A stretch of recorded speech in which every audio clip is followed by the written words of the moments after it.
Boop,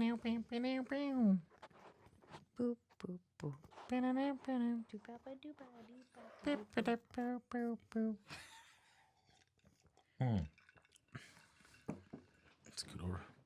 Just I scoot over. Here, hold on. hold on. Oh, shish kebabs. I got a few of them. It's a plan. We gotta be careful when we move. Is that good? Yeah. Oh yeah, we're fixing her leg rest. All right, I think we're both on the screen. There we go. What up, people? What up? What up? What up? To all those fans that we got in the streets of What? where we got fans. I don't know. We got fans all over the world, Mr. Worldwide and Mrs. Worldwide. Pow, pow, pow, pow. All right, so cool. How you doing today? I'm pretty good. Yeah. It was a fairly easy day. Talking with these microphones makes us seem like we're reporting on each other. I'm here to report on Jessica, and you're here to report on me. So I heard the feedback, and I was moving my head around a lot. I would say that a lot of that is just me being nervous, learning how to do all this, and yeah, I'll be working on it. So give me feedback afterwards, whoever wants to give me feedback, and maybe I'll try not to be so weird. Maybe the rocking of the chair will be the thing you complain about. No, nobody complained. They actually gave me productive feedback. Honestly, I'm saying complain. You're making shit up. I'm not making shit up. I just exaggerated a little bit. I'm known for that. Yeah.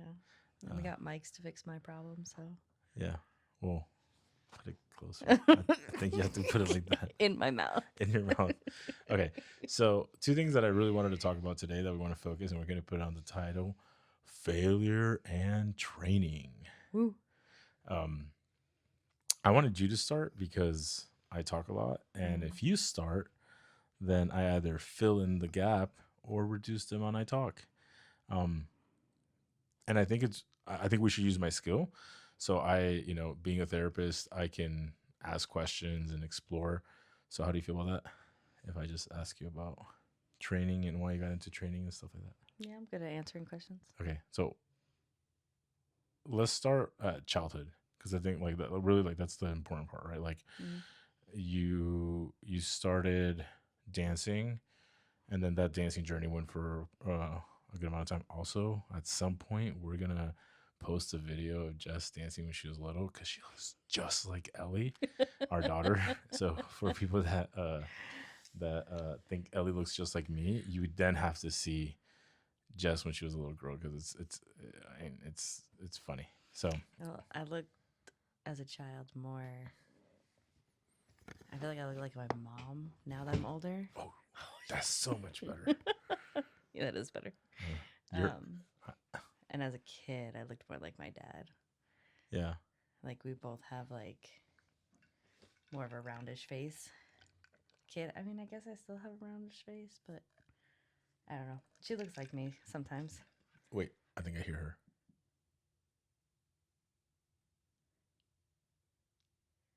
Nope. You should put the camera up.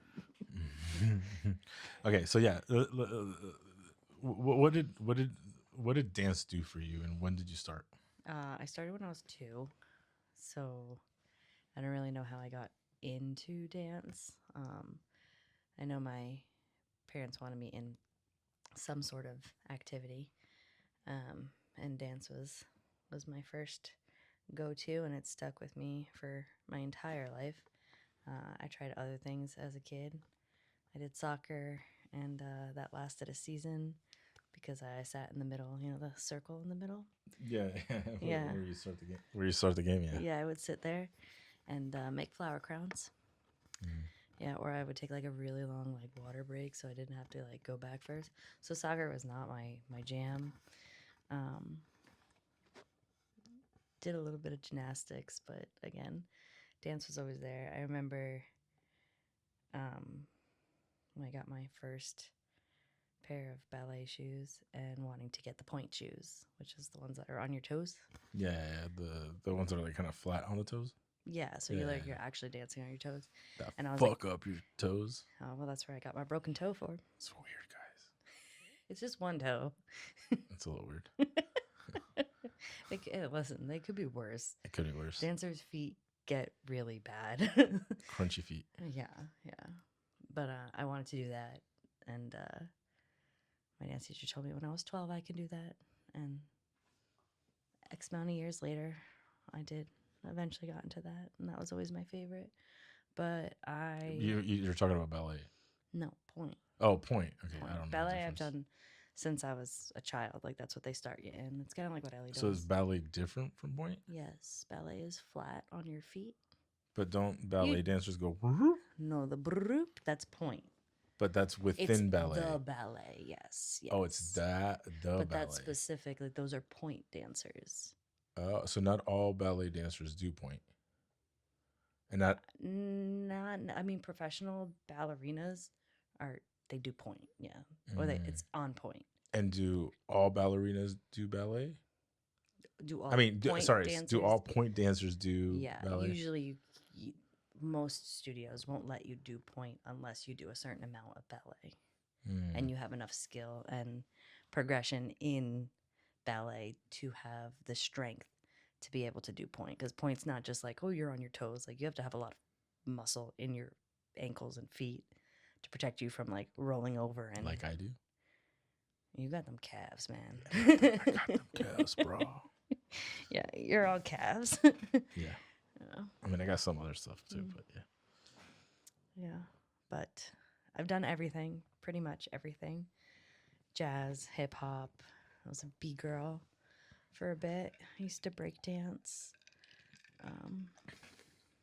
Well for my studio, not well. And, the big leagues. So nothing crazy, but I could do some poses and things of such. So you corrected me a few weeks ago when we were doing your profile that you didn't win nationals. You did district, or what was it? Regionals. Yeah. So we stayed in the state of New York. We never went out of New York. Well, that's not necessarily true because we've been to like Jersey and Pennsylvania, Connecticut, local. So nationals is like the entire country, and we never did that. So what did dance mean to you in your childhood? Everything. It was my escape. It was my way to get away from the world and everything else. And it's like it wasn't perfect because you still had drama and people you didn't like, but it was my happy place. There was no point at dance where I couldn't find happiness. Again, there was drama. There were people that we didn't get along with and our little cliques. But once that music came on and you gave me choreography, like that was happy, So it was like a reprieve from like adolescence, basically. Yeah. From any aspect of life. Adolescence is hard. You think you're the center of the world. You think the world is like kind of crumbling on you over one little thing, and dance was my space to get rid of that, lose all of the nonsense. And you were in dance all the way until you finished high school. And then I did 2 years in college on the dance team. All right. And how was that? It was good. I didn't go to a big school, and it wasn't a flourishing dance team. It had only been around for 2 years before me. So I was there the first year, and then the second year I was made captain, and then I didn't go back to school. So, yeah. As a dancer and then instructor, right? You instructed for a little bit. I don't know, was that a teacher, instructor? Teacher, yeah. Teacher. Yeah. Okay. We got low battery on the camera share thing. Oh well, if it dies, we know it's still recording. We know it's, yeah. So as a dancer instructor, what have you applied now? Repeat? What? Yeah, I don't understand what I just asked. Well, when I was a teacher, when I was younger, it was very different. I taught young kids. So like Ellie's age? Ellie's age to about 12. Because I mean, I was only 14 to 18, so to do kids my age or older wouldn't have made too much sense as far as like authority of a teacher. So yeah, I mean, I had little kids like Ellie, and then there was a point where I had some like 8 to 10-year-olds, a few 12-year-olds in there. Ellie is 3, by the way. Yes. So I didn't really. Teaching dance was a lot different than teaching fitness because they were there kind of more to have fun, or this was like their recreational thing, and where like teaching bar is really where I figured out that this is what I love. So hold on that thought. Okay. Because you're jumping. I know. So you did the dance, you did the teaching, you go to college, which is in the Boston area or the greater Boston area. Yep. So you leave New York to go to Massachusetts. And you're in Massachusetts for 2 years, right? How was Massachusetts? I loved Massachusetts, other than the cold. I mean, you know that Massachusetts is how we know it. If it wasn't for the cold, I would have considered moving there. I loved going to Boston. I mean, Boston's gorgeous. Yeah, it's so pretty. One of my favorite cities. Yeah. Although we haven't gone together, which we haven't. We need to go. Yeah. But we've gone separately. Yeah. I mean, I lived there. Yeah. Oh yeah, right. You lived there. Yeah. But yeah, I love Boston. I love Massachusetts. I was in a more rural area where my school was. It wasn't a private school, but it was kind of a private school. Like it was a very, very small school. It wasn't anything big or known. Whenever I tell people my school, they think I went to like the military school, LaSalle. But I went to LaSalle. Go Lasers. I don't know what that means. That's our mascot. Oh. Go Lasers. But yeah, I went there for 2 years for fashion design because I was really into fashion, and I would make costumes and purses out of recycled jeans and stuff and try to sell them at craft fairs and things like that. So I was like, oh yeah, I'm going to be a fashion designer. I went to fashion school for 2 years, couldn't afford it. I moved back home to New York. Okay.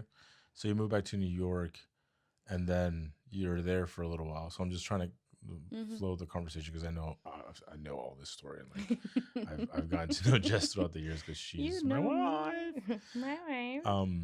So you're there for a few years. You decide you don't want to stay in New York for different reasons and various reasons, and then you decide to move to Orlando.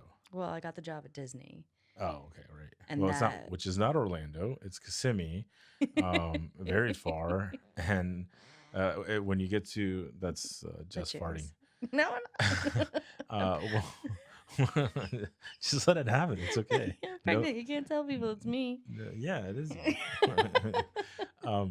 So you moved to Kissimmee.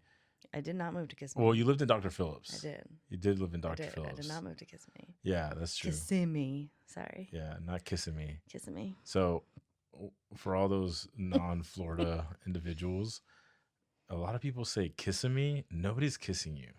Like, nobody's kissing you. It's Kissimmee. You just let it flow. Kissimmee. That's not letting it flow. Yeah, Kissimmee. Kissimmee. I don't know how to say it. Kissimmee. Kissimmee. Yeah. Oh yeah, I guess don't flow. Don't flow. No, Kissimmee is flowing. Yeah. Kissimmee. Yeah. All right. Anyways, we're saying Kissimmee way too much. So for those who have sensory issues, I'm sorry. Okay. So you moved to Dr. Phillips and you start working at Disney. Yeah, I thought that was gonna be like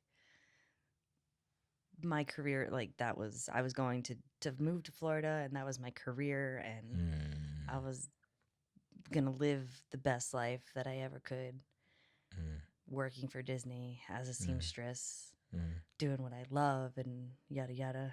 That was a interesting adventure. Yeah. So, and this ties in honestly with the topic that I want to talk about with failure, right? Like, we sometimes make decisions on things that we want to do, and they seem like the right decision, and it seems really cool. And I don't know I'm putting words in your mouth here, Yeah, well, you but know me pretty well, so. it could feel like a failure. Yeah, I mean, when I first moved to Disney, especially being hired to be a seamstress and being told you're going to be working on costumes and stuff, my first 9 months was sitting behind a computer, redirecting the laundry. Yeah, I felt like I made the biggest mistake of my life. I wanted to go back. I was just waiting for a year to um, be up so I can say, oh, at least I tried and run back to New York. And then you met me during that time. Mm-hmm. Yeah. I Yeah. saved her I met you. from Mickey Mouse. I met you. I moved there. Just kidding. She saved me, but we'll talk about that Oh, some we other saved point. each other. Yeah, I think we saved. No, for real talk, we did save each Yeah, other. we Yeah. both needed each other. We found each other at Yeah. like the perfect time. I moved there in that was a big old wink for those who are listening in their car. Heather. Yeah. I think we should do a Heather segment. We should do it. Should do it. So Heather, first of all, I do want to say this. Congratulations on buying your new house. That's pretty baller. Dope. We're super proud of you. So proud. And we're gonna visit you whether you like it or not, and whether you're ready for us or not. So I don't know. Probably when Luca's born, because it'll be pretty cool for us to be in Luca in your crib. Yeah, no, we're super proud of you. Love you. You know, it's really cool that like Heather is your friend, and she's been your friend since dance. Since dance. But she's become my friend. Mm-hmm. Even though I don't call you or anything, but yeah. Yeah, but you always say hi when you're there. Yeah, she's when I'm over there with her. Of course, I'm gonna say hi. No, like when I'm on the phone with her or something, you're in the room. You're always like, "Hey, Heather." I was like, we're gonna go visit her, and I'm like, not gonna say hi to her. I didn't mean it like that. Shout out to Heather. Yeah, this is the Heather segment. And we'll bring her up here and there just because she is one of our fans. Also, you know, one of my cousins is probably listening, and dude, thank you. I really appreciate it. I can't say I'm pleasantly surprised because I'm not that surprised that you're listening to my podcast, but thank you. Like, I really appreciate it. And anyway, moving along. That's the appreciation segment. So yeah, again, we feel like, or you sort of feel like you want to leave. We find each other, and then we start dating. And the dating part, I don't think we have to talk about that. Maybe when we become more seasoned in podcasting, we'll talk, or we'll probably have like a segment on relationships, yeah, and what like our experience in previous relationships, and you know, stuff like that, and whatever. If anybody cares, we'll talk about it. But you're not supposed to be drinking alcohol when you're pregnant.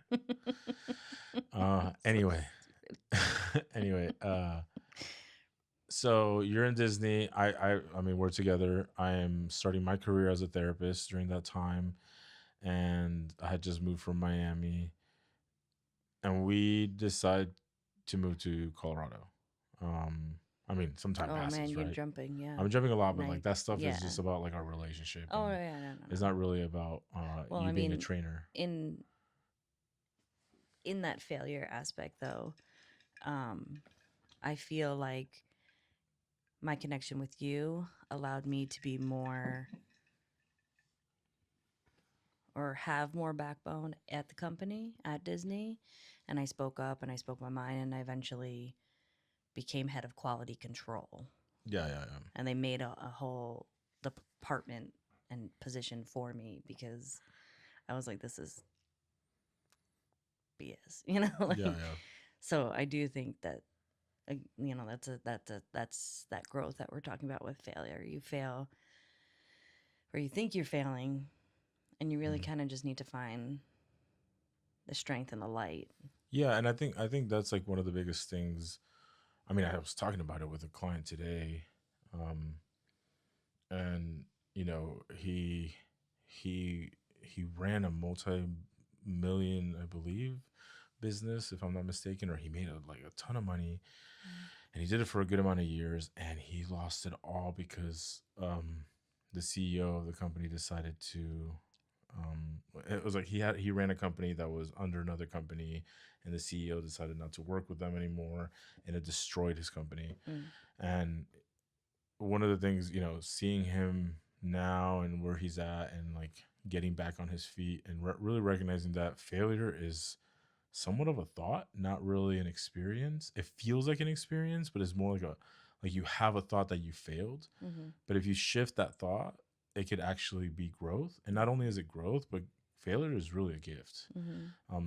The more you fail, the more you learn, right? Oh, yeah, I was gonna say it's a space to learn. Yeah, it's a big space to learn, right? Again, the perspective, if you're able to shift that perspective, then you're able to grow. Mm-hmm. So I'm a big advocate of helping people understand, like, look, just get back up, Yeah. get back up and keep trying. So you're at Disney, your position is growing, and you are now deciding that you want to stay longer, right? Mm. And you're kind of like making a career out of Disney. Yeah. Well, Okay. I did. I started to. I mean, I found that position that was made. Well, I took over a woman's position, and then it became a different position because I was just taking on so many responsibilities that they kind of like mashed my department and another department together, which was only one person and one person. So they made us. And so they like created a whole new department and job just for us because we were taking on all these responsibilities. So they put it together for us, and like that was gonna be it. Like I was gonna be head of quality control for, you know, the rest of my life. And then COVID hit. That was fun. That was fun. Yeah. And then with COVID, even though a lot of people saw on the news that Florida didn't shut down, Florida did shut down. By the way, one of the things that, you know, not to get too into it, but one of the things that started happening is that what you guys saw on the news was actually everybody from your state coming to Florida. It wasn't actually Floridians on the beaches and in the pools. It was New Yorkers, people from the Carolinas, Georgia, and we started seeing license plate from everywhere because they're like, oh, we can do whatever we want in Florida. Yeah. But anyway, so we're in Orlando during COVID. And I think it's important for me to say this part because this was a big reasoning to leave. So when you and I went on our first date, I was detained or put in handcuffs for possession of cannabis. And that, I was trying to be cool and show off and be like, hey, I'm the cool guy on a date that has weed. Meanwhile, and I just moved there, and I couldn't find weed, and so you were my knight in shining armor with my weed. Yeah, and we had actually spoken for like a month before we met. And I thought it was cool. I thought it was better than us drinking and driving, and we're at a cool park. And I didn't know the park was private, and I thought it was a public park. I have always gone during the day and never really paid attention to it. And cops rode up on us, and we were chilling, smoking, and we got caught. Or I got caught, and that kind of left a mark, an unnecessary mark, because I didn't know that since I didn't get charged, I didn't know that I didn't have to put it in all my applications. You're just such a good, honest man. I mean, I work the taxes. But I get it. Yeah. I'm joking. IRS. I don't work the taxes. I put everything in the taxes. No, I don't mean it like that. I mean, I do my taxes. I don't mean we don't do our taxes. I mean we don't do it ourselves. Yeah. Shout out to Heather's mom. Yeah. Love that family. So, back to the point. So we decided to leave. Because I can't get a job, and I wasn't discontent where I was working with necessarily because of the place. It was because of the systems that were in place, which is very different. I loved the team that I was working with. I loved the owner of the practice that I was working with. Everybody was sweet and nice to me, and they were very supportive, but I just couldn't. It was just really difficult for me. And you were growing very frustrated with just being at home a lot, and we were trying to figure out what to do. I remember you started baking, and you record. You still have all those videos, but at some point you have to release them. And you just did this, like everybody in COVID, right? Right. Yeah. Everybody Everyone in tried to COVID find to do became something. a hobbyist, which probably is what led us to do this, honestly. me and a friend try to open a coffee shop, or at least we had the idea of opening Yeah, a yeah, coffee yeah. shop. You had a And couple meetings. we had a couple meetings, and funny enough, the connection we had in Colombia is my cousin that ended up moving from Colombia that is here. Mm. Uh, that was gonna sell us the coffee. Yeah, I'm Colombian. Uh, so anyhow, um, well, my family's Colombian. I was born here. Yeah. So yeah. Anyway, I'm scattered like I always am. Yeah. So not having a job at Disney, they started to take some of us back, and my position didn't exist anymore. So Mm, if I had to go back, I would either have to take a really big pay cut or work at the parks, and that's not your girl. yeah. Working at the parks is hard. I Yeah. mean, some people like it, It's but not you're for just me. I'm a behind the scenes yeah, person. just like you are here. Yeah, yeah. Yeah, I'm not a You're not a camera. hi this way. Yeah. Although she started this podcast beatboxing, so who knows? Maybe she is a little bit that way. I mean, I can get comfortable. It's like the same thing with teaching, same thing with being an instructor. It's like if I'm comfortable, it doesn't feel like work. It doesn't feel like but no, people Disney people, I could be a Disney person, but not those kind of Disney people. Mm-hmm. I'm not looking to have all of my wishes and dreams come true because I'm at Disney. Like I could never. I could never. Bless those people that like work in guest services and stuff and make dreams happen every day. I could never. I couldn't. Mm. Mm-mm. Yeah, I mean, we got to know, or at least vicariously, kind of the ins and outs of Disney. Mm-hmm. I didn't know this podcast was going to become about Disney. It's gonna be And part of it. and yeah, I mean, if a lot of people knew exactly what happens behind the scenes and what happens with the unions and the pay and the way that you guys are treated, I think a lot of people might not be such a fan of the parks. Mm-hmm. Or maybe they don't care. I don't know. I think it depends on the person. I think Mm-hmm. and that kind of like so that's the people who are behind the scenes. Like we know we're behind the scenes people, and like people who are in the parks. Like we're two kinds of people. Mm-hmm. Um, the ones behind the scenes are the ones who are more fighting and advocating for what's going on with us, and the park people at the parks are kind of just happy to be there. Mm-hmm. Yeah, I mean, there's a lot of nuances to I believe of what you're saying too, right? Like Yeah, I mean I'm generalizing. you're Of course. you're Of course I'm generalizing a lot, and generalizing. I I think there are some discontentment in the front of the park because I've worked. So I talk not because I work there, but I have worked with people in the Mm-hmm. parks, and also the demographic of the people in the parks that are working in the parks tend to be younger, Yeah, they're tend to usually the live with college home or kids college or kids. mm-hmm. So instead of working at Starbucks or at a restaurant, they're working Yeah. in at the parks. Also, you have a lot of people in the college program, which Mm-hmm. that is, people from outside of the state or outside of the country that are there from Yeah. different countries, which is, it's probably a really cool experience coming from abroad to be in the States. Mm-hmm. I don't know how cool it is to be in Kissimmee in one of those hotels and just stay. One of the traps that I noticed is that in these in the college program, Mm-hmm. they live in Disney and they just stay in Disney the whole time. Yeah. Like they don't get to know Orlando. They don't Mm. go to Winter Park. They don't go to Lake Yola. They Well, don't I go mean, to Ivanhoe. getting out of Kiss Me is like Yeah, it's difficult. insane. It's really far from Orlando Uh-huh. if you consider not having a car. Yeah. Right? Yeah. Like without a car is almost impossible. And But then it's a trap. and then you It's talk a about trap. pay, And you the pay. know. So that's the funny thing. They get paid very little. Like Mm-hmm. we're talking about like $16-15 an hour, which in Disney World is extremely low, and any world is really extremely low. Mm-hmm.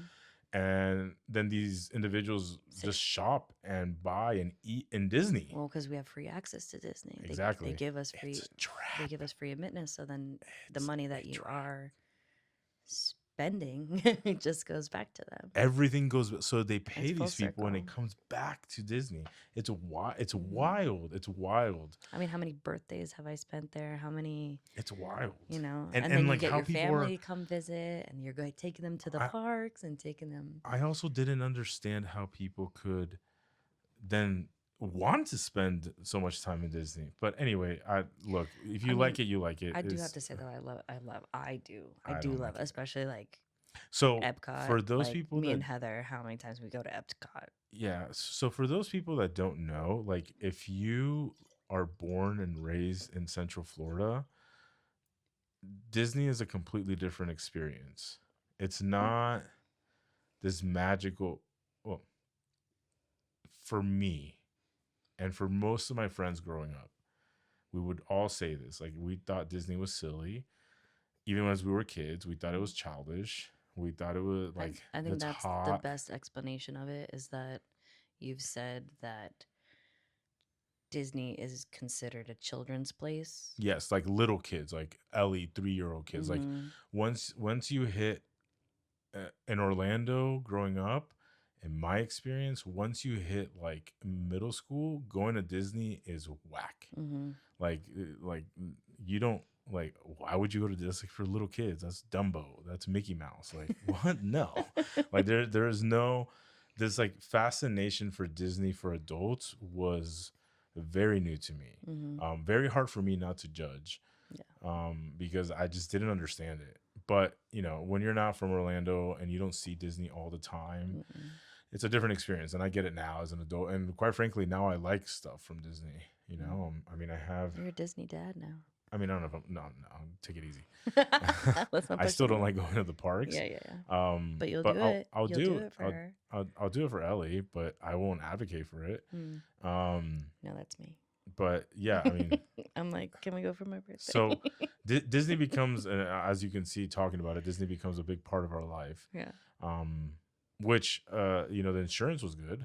Insurance was fantastic. Yeah, The the insurance was benefits good. were good. The benefits were good. So cool for that. Thank you You're welcome. to Disney. Oh, okay.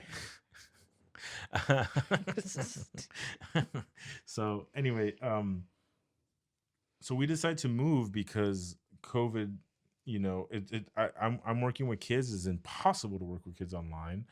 I would, you know, I wasn't working with them. They were looking at other websites. They weren't paying attention. It was getting just exhausting and boring for me. I didn't feel like I was actually doing therapy. And I don't know if I'm in the frame of this or not. So I'm going to move the camera just a little bit so I can lean back because I'm tired of leaning forward. It's not really doing anything. That Oh, way. there There you you go. go. All right. So hopefully I was in the frame the whole time because if I wasn't, that would suck. um, so then we decide, okay, we need to do something different. Mm-hmm. And a friend of ours, you know, we had gone to Colorado for vacation and we actually didn't like it. And we're going to talk about that. We were, yeah. I mean, Yeah. Um, we thought it was cool. It was pretty, but well, well, it was pretty for what it is. yes. Right. Like the mountains are really pretty. The rocks are very pretty. The rocks. The trees are very pretty. We liked that there was very little humidity. We thought that was at least going on vacation. That was nice. Mm-hmm. We were surprised at the lack of greenery. We were surprised at the lack of greenery. I was surprised that the homes weren't like the very wealthy houses are pretty, but the ones that are not as wealthy didn't seem as pretty to me, especially coming from Orlando. Yeah. For those who don't know, like Florida has, you know, it might look fake and stupid for a lot of people, but there's a lot of cookie cutter homes, a lot of gated communities. Mm-hmm.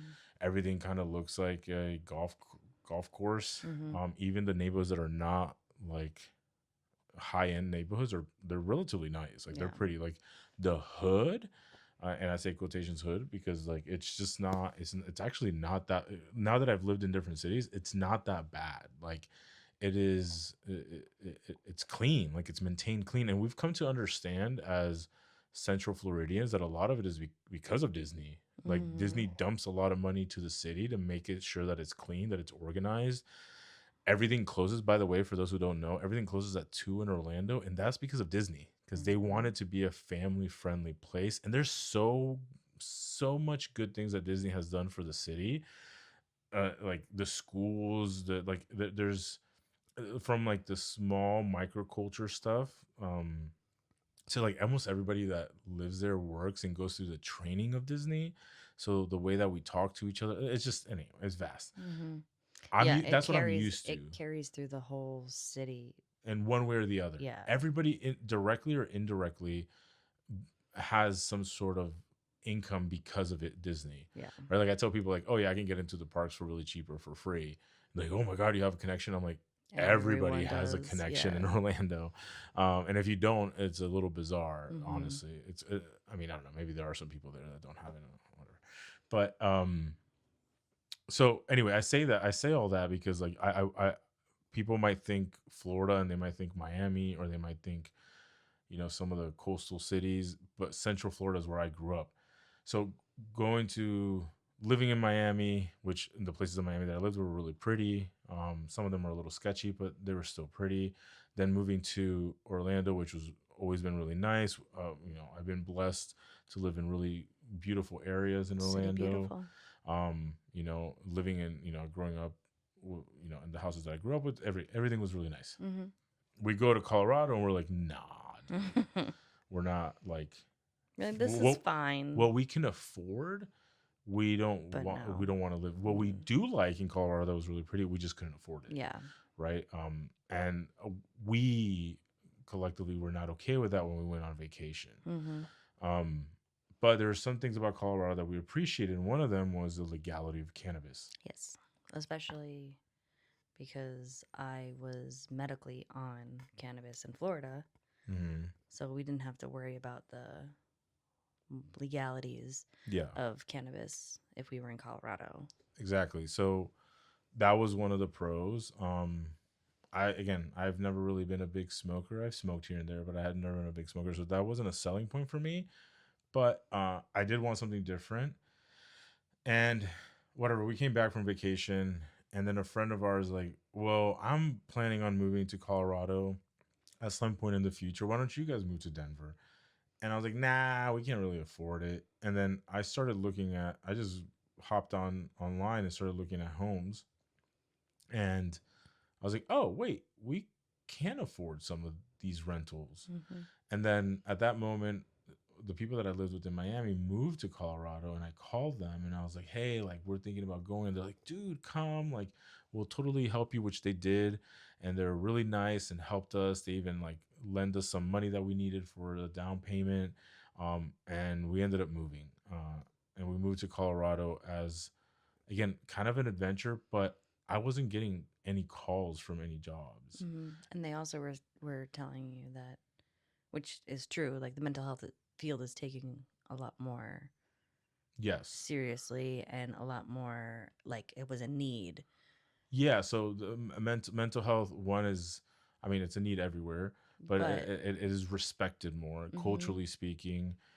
There's just more awareness of mental health Yeah. in the West Coast. I know Colorado's technically not the West Coast; it's the Paris of Mm, the Midwest. Um, but it's the West Coast for all yeah. intents and purposes. Yeah. Like their culture, their It's close politics, enough. You got enough Californians. yeah, it's the West Coast. So we moved to Colorado, and you don't go. I so I and it was true. I got a job, and Mm-hmm. I disclosed that I got arrested for, or detained for, I got put in handcuffs for cannabis, and they didn't Mm-hmm. care. They're like, oh yeah, No. whatever. Nobody cared. Like Yeah. nobody cared over Nobody there. cared. They didn't even like. They're like, all right, that's silly. Yeah. Yeah. And that affirmed us, right? Like I was like, oh yeah, this is the right place to move. Like this is the move that we should do. Mm-hmm. Um, so we pack up very impulsively, very quickly, and we A go to month. Colorado. A We month. literally had a month, and we told everybody, including my family, we're out. Um, Packed up our entire 2-bedroom apartment in a yeah, month and got rid of a bunch of stuff into a U-Haul. into a U-Haul, and we head out. I think a lot of it, so I got COVID, and I struggled a lot after that COVID Mm-hmm. mentally. I think I'm starting to really understand with time that it did something. I don't know what it did. Like it caused something in me, that I noticed a change that I'm not quite sure has completely left me. Mm-hmm. But there was a change in my mentality, um, and I became significantly more impulsive, and I was desperate. And I remember. I mean, I'm gonna forget that. I don't, I'm I remember that like it was yesterday Mm-hmm. when I was taking a shower and I felt like the world was collapsing. And I wasn't sick at that moment, but I had been sick a few like days before that. Mm-hmm. And I had a full on panic attack. I was on the floor, like I couldn't take it anymore. Like I felt like the walls were like collapsing, and I just felt very very overwhelmed, and I just couldn't do it anymore. I couldn't. And a lot of it was connected with my job. Yeah. Um, Well, you were trying so hard to get to a better spot, and you're being held back. I was being I well I mean Held back. yeah, those are strong words. Sure. I don't feel like I was being held back. I felt like I was capped because of not, so I wasn't fully licensed. Mm-hmm. Um, and at some point in my career, I've always promised that I want to advocate for that because people don't really understand how shitty it is to not be fully licensed and be the age that I was Mm-hmm. and wanting the things that I wanted. And there's no way for me to make more money. Mm-hmm. It was difficult, and then there's still, I mean, I still had to pay my student loans, which are significant. I mean, they still are. I mean, I've ignored them, but they're very high, Yeah. right? Like I owe almost $200,000 in school in student loans, Yeah. from undergrad to grad school, from cost of living. You know, it's a poor decision I made when I was younger, and a decision that I'm gonna have to pay for. But all that being said, like it was just very difficult. It was very Yeah. difficult, and I decided like I can't do this anymore. And Colorado felt like the escape for me. Mm-hmm. It felt like the thing that I can do where I can just like get the freak out of Orlando and do something Control. different, right? Mm-hmm. Um, so we moved to Colorado. I have my job, which, you know, I don't want to talk about my experience in Colorado overall because I think we can have like 3 or 4 podcasts on it, because we've also grown on the feelings we've had on Colorado, or at Mm-hmm. least I have. Like I could look back and take responsibility for a lot of it as well. Mm-hmm. But for all those that don't know, Colorado did not fare out that good for us. No. It it it it just didn't, like, and I think again a lot of it was also me not wanting for it to work, me not wanting to connect with Colorado. um I've, you know, and I've talked about this with many people, just like it didn't work for me. There wasn't it always felt like I was mismatched with Colorado. Mm-hmm. So that, I'm expanding on that because, you know, talking about failures, that Mm-hmm. was, in my feeling, one of the biggest failures I feel like I've made professionally and moving was Colorado. Yeah. Miami, amazing choice. Uh, Moving back to Orlando, amazing choice. Moving to Colorado, even though we got our daughter, even though we were able to grow professionally, I still feel like it was a mistake. Mm-hmm. Um, and a mistake that, you know, finally we're getting on our feet again, but a mistake that we literally had to pay for. Mm-hmm. Um, so we're there, and you are working where? H&R Block. Nice. No.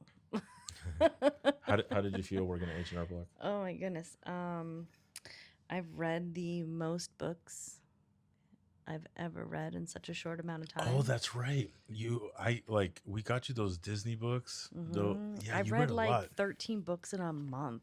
Yeah. It was insane because there was, I mean, there was work to do, and I did the work, and then I was doing other people's work, and then I would sit there for like the rest of the week and not have any work to do. So I would just read and answer the phone and schedule an appointment. Mm, And I was bored out of my mind. mm, I felt so unfulfilled. I was like, this is, and I really was like excited to work a desk job.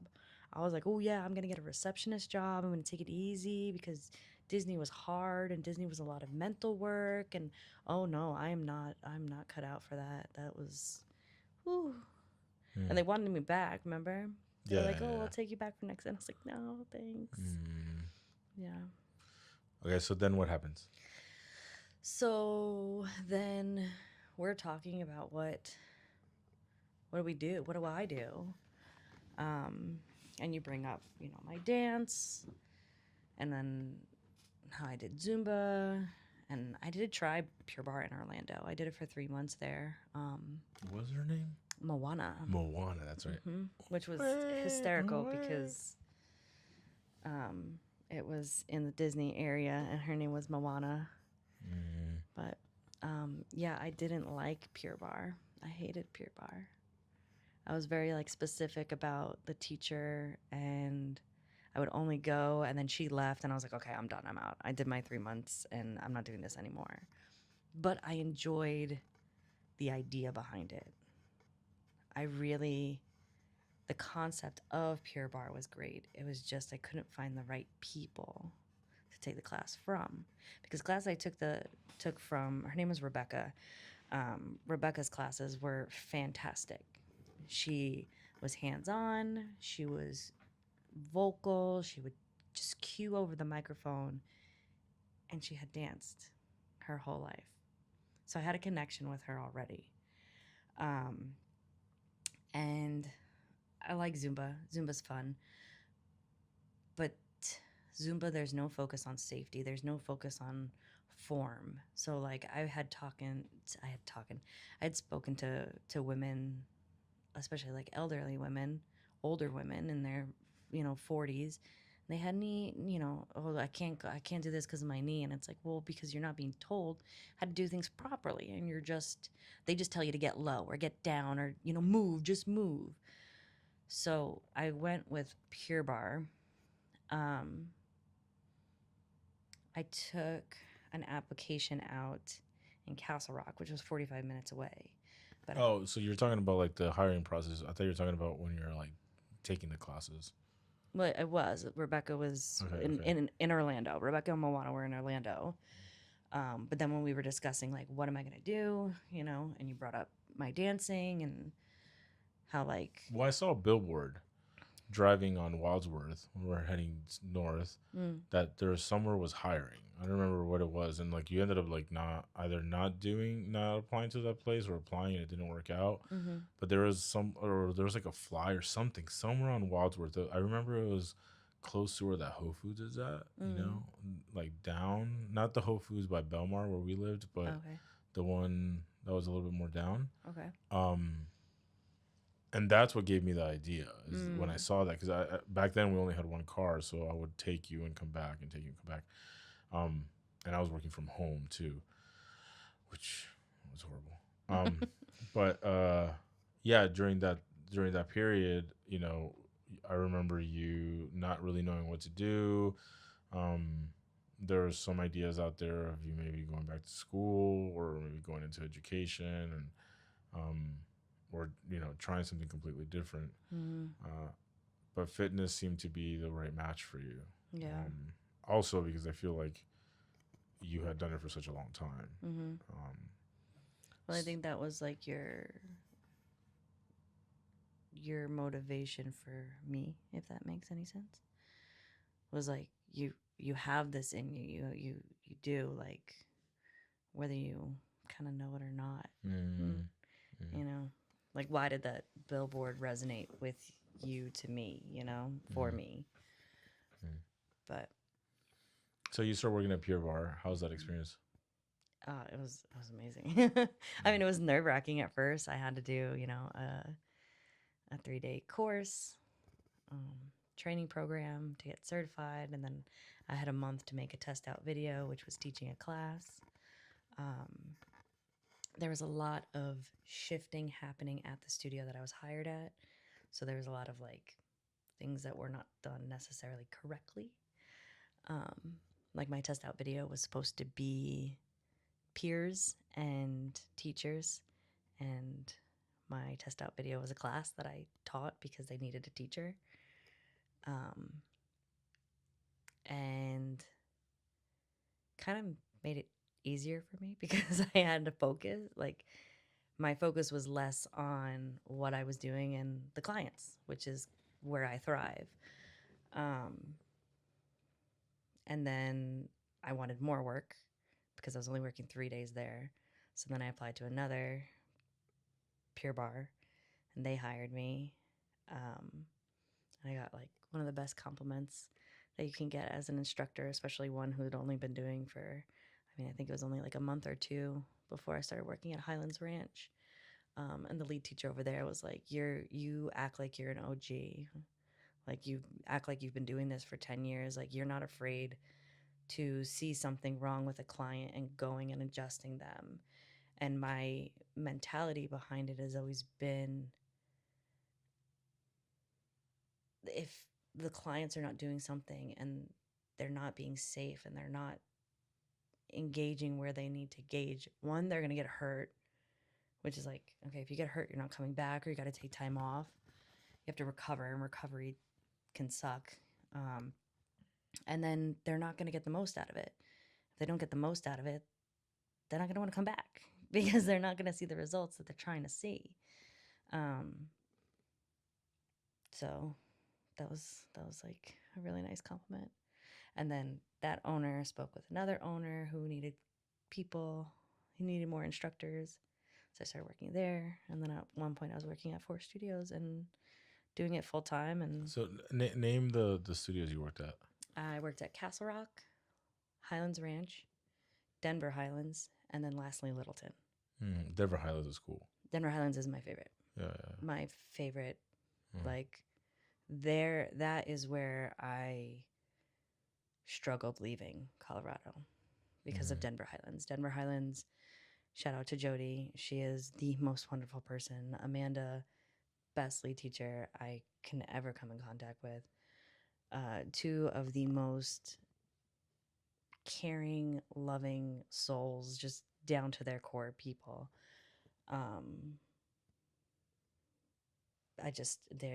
They made Colorado home. They made it hard to leave. Denver Highlands really made it hard for me to leave Colorado. That was the only reason I hesitated for us to leave, was because you were so comfortable there. Yeah. I didn't get that in Colorado at all. Like, I didn't have a connection that made me feel at home. I didn't have anybody that I could say that I would wanted to stay there for, obviously being with you, but there was nothing tethering me to Colorado or to Denver for that matter. Quite the contrary. Like, I didn't feel comfortable. I felt very uncomfortable. I felt uncomfortable at the place that I worked at. It was really hard for me. So that kind of sums up why we left. Because it was really expensive. We were about to have Ellie. And when we moved there, I said, if it happens that I get pregnant, we are leaving. I do not want to raise a child there. Yeah. And we decided that we were going to come back to the East Coast because we wanted to be closer. Too far. It was too far for our families. Yeah. It's too far. It's like a 23-hour drive from New York to there. 27. That's like crazy. 23 from Florida. And then plane, like a flight would have been like 3-4 hours one, and the same thing with Florida. Yeah. So we decided that we wanted to go back to the East Coast. We didn't really know where. We thought about Tennessee, and I like Tennessee, but Tennessee kind of felt like Orlando, like it was like Nashville. Felt like Orlando, but instead of Mickey Mouse, it was cowboy boots. Yeah. I was gonna say a little gimmicky. But not. Yeah. It also was it seemed a bit expensive. Yeah. And it wasn't. I like Tennessee. Like, I would totally go back to I just told you the other day I wanted to. I want to go to Gatlinburg and stuff. I want to go to the mountains in Tennessee. I go to Dollywood. I'm not going to lie. And Tennessee ended up not being the place that we wanted to stay. Although the food scene there was pretty good. And I was doing the chunkiness there. So the donuts, and I don't even like donuts, but the donuts, what is it called? 12 daughters? 5 daughters. 5 daughters makes the best. They're 100-layer donuts. Yeah, that was good. I remember when we crossed the country, we would stop there sometimes. Yes. We thought, I kind of like, I'm not joking. I wasn't joking about it. Like, I did advocate for Alabama. I know you did. But I advocated for Alabama, especially for Huntsville, because Huntsville is a techie little city in the mountains. and there were $100,000 homes there that I was like, dude, that is amazing. It's $100,000 because it's Alabama. But we wouldn't be able to leave Huntsville. Um, yeah, I don't know. Maybe we would have. I don't know. I don't think anything would happen to us. But it was, Alabama. All respect to Alabamians in Alabama. It's just not the place where we wanted to live. But I did advocate for you guys, so if that's worth anything, it was on my list. Um, We were gonna stop and stay, but we had yeah, to cut our trip short because we I had was 7 months pregnant. because your feet got really swollen too, Yeah. and like we said in the other podcast, we thought about Virginia, and quite frankly, the reason we said no to Virginia was because of the taxes. It was expensive. It's just it was expensive. The taxes, just I didn't, I wanted to get the closest amount of tax that I could pay that was somewhat resembling Florida, which is impossible. But um, yeah. Anyway, so we chose to not. Let me check that this is still recording. Hold on one second. Technical difficulties because we're new at this. Yeah, it's still recording. Okay. So I was gonna say it I should have just to make sure I scoot in and do it. So we choose to come to Charlotte. I don't know how Charlotte fell into our radar. I actually don't remember how. because we were deciding before we moved to Colorado, we were between Charlotte and Colorado. And No, yes. Asheville. Well, North Carolina. We were. Charlotte was. You wanted Asheville, and I was like, I I was just reading like about it, and I was too worried that it was too far away from everything. Yeah, one of the. So I remember Asheville when we were in Orlando, and I was on some forum saying that I was going to move there on what is it called? Reddit? Was it Reddit? Reddit, yeah. I'm acting like I don't know the name of Reddit. I do know Reddit. And on the forums of Reddit, like people are being really mean.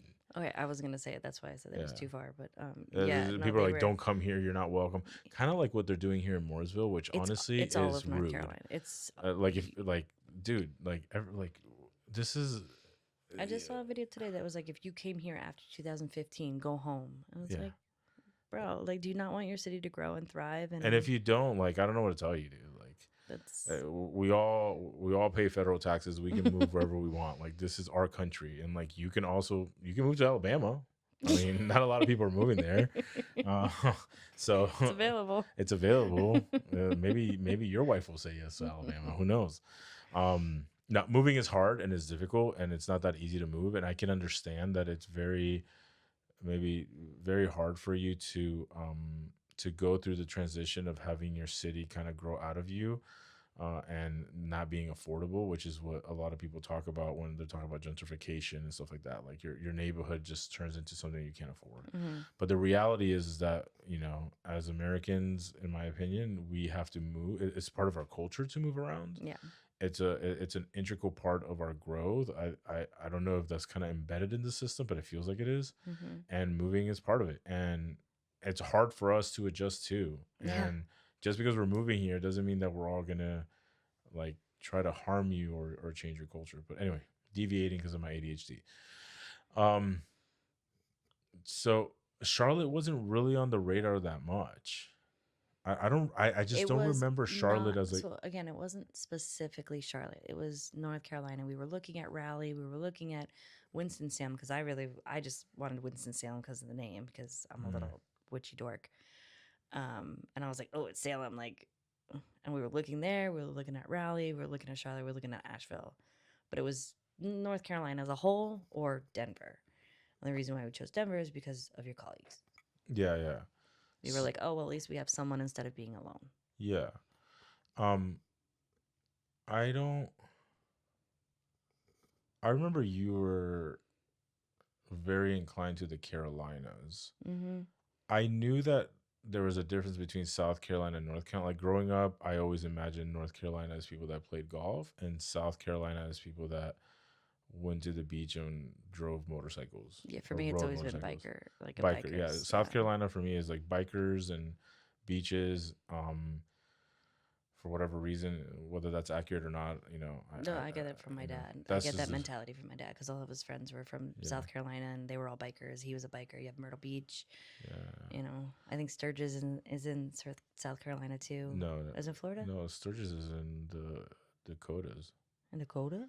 Yeah, Sturgis, that Sturgis big Wheat, biking that thing. bike thing? Yeah, that's in South Dakota, I believe. Are you sure? Yeah, I'm almost sure. Oh. You can Google it if you want. I don't want to.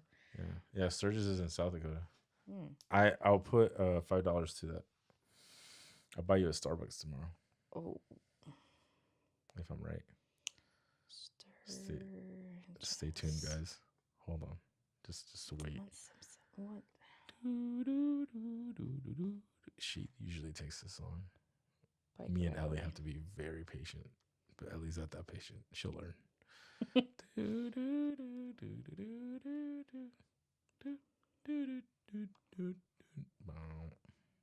South Dakota. South Dakota. Told you. Hmm. Yeah. It's not in South Carolina. That's crazy. It's the South, but very different. Yeah, I mean, Yeah, Sturgis is like in the middle of nowhere. I thought it was on a beach. No. I thought it was on a beach. No, not at all. Okay, well. And I think that's like one of the main events in South Dakota is Sturgis. Interesting. Also, I know that I was there because I've had clients go there. So I mean, my dad had gone there. Yeah. But all his friends are from South Carolina, so I guess I just assumed that it was South Carolina. So you advocate for South Carolina? No. I mean, for the Carolinas. For the Carolinas. We didn't really look at South Carolina to move, just for various reasons. It just didn't appeal to us. I'm not really a biker. I don't really like motorcycles. I think they're too loud and dangerous. It's too loud. They're too loud. Listen, I know that you guys need those mufflers so people can hear you because they can't see you, but please just like shh.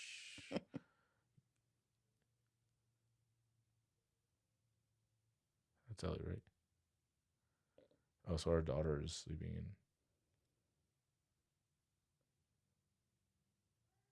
in. Yeah. Oh, all right. So let's cut short. So you'll stay with me for a little bit because if I go, you want to take the mic with you?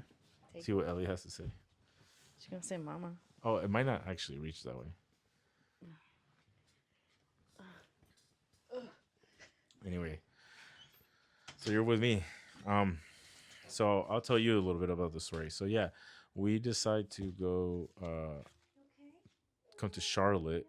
Wait, if she's talking with the mic, you guys probably could hear both, which is probably annoying. I have to go pee pee. I don't know if she's gonna take long. If she does, we'll cut it. Whatever. Maybe you guys can figure it out with the noise. So we decided to come to Charlotte for vacation, and we fell in love with it. Right, Charlotte just became. It's so pretty. Like I said in the first podcast, it's such a pretty city. I know that it's been on the news recently for an event that happened, which is very unfortunate. But it's not a representation of Charlotte, to be quite frank with you. It's a beautiful place. It's super pretty, clean, organized. The people are awesome. So we decided to move here. And during that time, I changed my career a little bit as far as like what I'm doing with, the coaching. I actually started doing the coaching a little bit before I moved here in conjunction with the therapy. And it just kind of kept growing and growing and growing. And it is what it is now, which is what you guys are seeing me on, which is the Allostasis company or LLC, not really a company, an LLC. And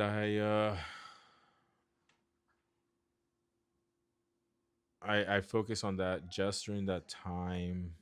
I guess I'll let her talk about it when she comes back. But just during that time, focuses even more. But we had our newborn, and having a newborn is just really difficult to do anything. And she focuses on being a mom for a little bit while she's still teaching. So while I'm with Ellie, and the time that I'm with Ellie, we just took advantage of it and we're like, hey, you go and keep working. And she was, teaching a few classes here and there, but not too many. And she did that for a while. I'll tell you again. I'll leave the Jessica story for her, but I start to focus on, being a father, which was new to me, and I start to focus on trying to grow, my profession. I start doing some trainings, and one thing leads to another. And here I am, right? So anyway, professionally, that's where we're at. But the main topic that I really wanted to focus on today was failure, right? I feel like failure is it has been a big part of my life. I've failed numerous times. I failed when I was younger, in sports. I failed, um, at school. I did really, really, really poor the first years of college when I lived in Orlando, which is why I left Orlando. There's a common theme. I leave because I'm not doing that well. And then I refocus in a new city, which was Miami. And I've really grown fond of failure, because every time I make a mistake or every time I do something that creates instability in my life, I learn from it. Like I grow from it. I'm able to really expand kind of my creativity and expand other things that I didn't know that I was able to do. And that's like the main focus of what I really always want to talk about when I talk about failure with people is that you think the world is ending, you think everything is going to shit, but the reality of it is that anything that you learn throughout this failure is going to be the thing that is going to make you successful. It's going to be the thing that is actually going to help. Um, and I'm looking, so I actually don't know if Jess took her mic. So maybe as a background, you'll hear my daughter crying and talking to her, which might be kind of funny.